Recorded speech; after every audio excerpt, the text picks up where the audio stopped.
आज हमको कक्षा 10 के भौतिक विज्ञान में चैप्टर रिफ्लेक्शन ऑफ लाइट, प्रकाश का परावर्तन, इसके बारे में पढ़ना है। तो देखिए प्रकाश का परावर्तन होता क्या है। तो प्रकाश का परावर्तन क्या होता है कि जब कोई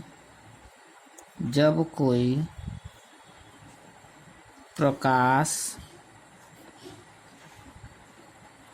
किरण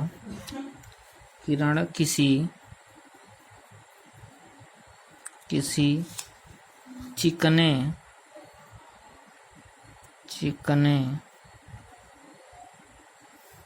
या समतल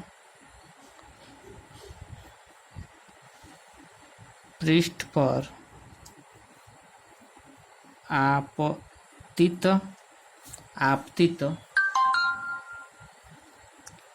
होती है तो उसका अधिकांश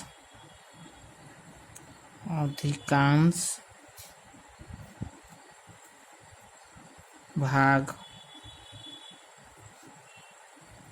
वापस उसी माध्यम में लौट जाता है। इस घटना को प्रकाश का परावर्तन कहते हैं। यानी कि जब कोई प्रकाश किरण, ठीक है, किसी चिकने या समतल पृष्ठ से टकराती है तो उसका अधिकांशतः भाग वापस उसी माध्यम में लौट जाता है। इस घटना को प्रकाश का परावर्तन कहते हैं।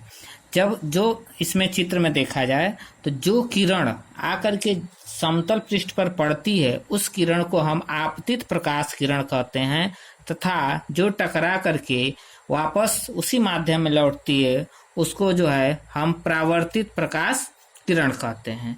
जिस बिंदु पर चिकने तल के जिस बिंदु पर प्रकाश किरण आकर के पड़ती है उस बिंदु को हम आपतन बिंदु के नाम से जानते हैं। तथा आपतित किरण और अभिलंब के बीच बने कोण को आपतन कोण और परावर्तित किरण और अभिलंब के बीच बने कोण को परावर्तन कोण कहते हैं। इसे क्रमशः I और R से प्रदर्शित किया जाता है। ठीक है। अब जो है अगला, प्रकाश के परावर्तन का नियम क्या होता है। तो यह हेडिंग है रिफ्लेक्शन ऑफ लॉ, या इसको प्रकाश के नियम, प्रकाश परावर्तन के नियम। ठीक है। तो इसमें दो नियम होते हैं। पहला नियम क्या होता है कि आपतित किरण और परावर्तित किरण तथा आपतन बिंदु तीनों एक ही तल में होते हैं। दूसरा नियम होता है कि आपतन कोण तथा परावर्तन कोण सदैव आपस में बराबर होते हैं। इसे कोण I = कोण R, यह जो है कि प्रकाश के परावर्तन का नियम।